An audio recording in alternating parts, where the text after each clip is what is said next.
Not the big kids. What? Not the big kids. Of course, Linda might call for help, and then you can go down. If she sends up a flare.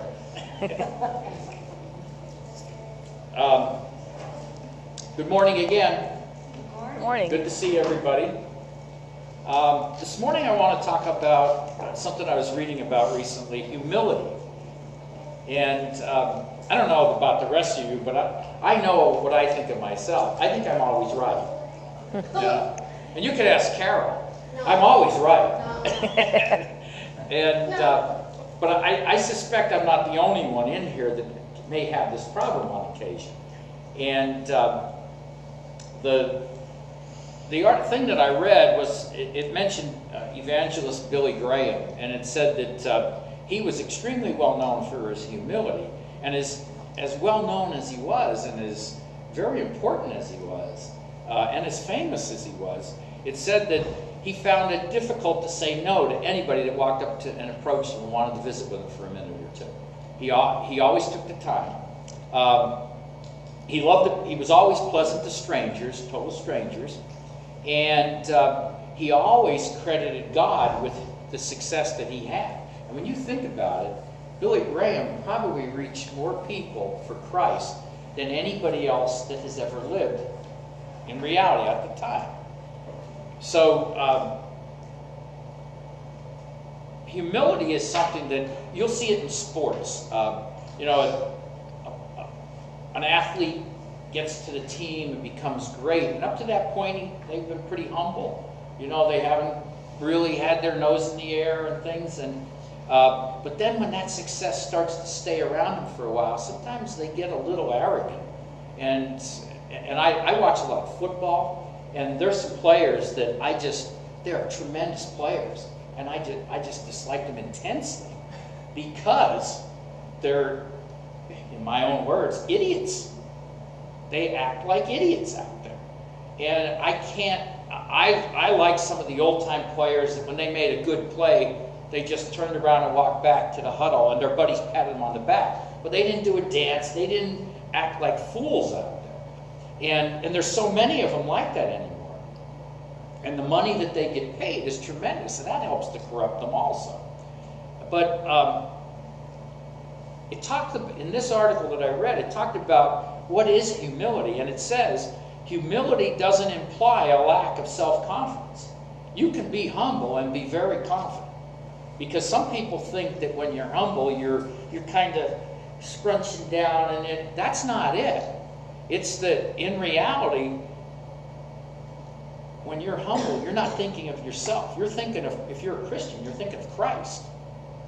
And you're giving him the credit. You're not taking the credit because he gave you the gift.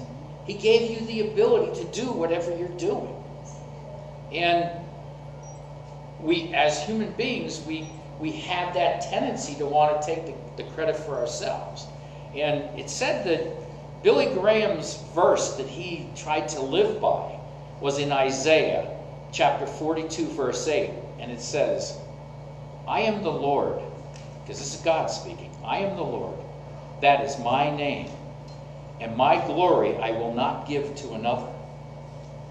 And in reality, when we're not humble, we're trying to steal everything from God in reality, because God gave us the ability. He helped us to reach that peak in whatever we're good at. And so we should always remember that, and it says in James 1:17, every good and perfect gift is from above. And that's what we have to remember, that everything that we have that is good comes from God. And we don't really deserve the credit. He does. So join me in prayer.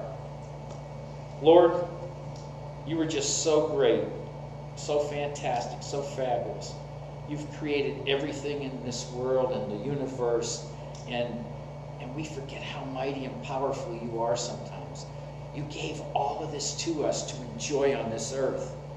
But we should be honoring you all the time. We should be passing the credit to you when we do something good and right. It's you that brings out the good in us, because without you, there would be no good. Thank you, Lord, for sending your Son.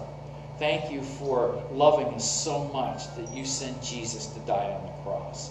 And Lord, we're right now about to sit down at the table with you and to celebrate that moment. Lord, thank you that you have given us a path to heaven to spend eternity with you, where everything will be great. Lord, bless all these folks that are here this morning. Touch all of our hearts. Lord, help us to take so much away from the service this morning. And bless this church. Bless all these folks that are here as they go about their daily duties this upcoming week and they're traveling or whatever they have to do. Lord, bless our nation. Bless the school that's here. Bless our leaders and give them the wisdom that they need to bring us closer to you as a nation. Help them to use that wisdom to make us a better place, to bring us closer to you, because we will be a better place if we're closer to you. Thank you for all you do for us and have given us. We ask everything in Jesus' name. Amen. Folks, if you would you come forward and take communion?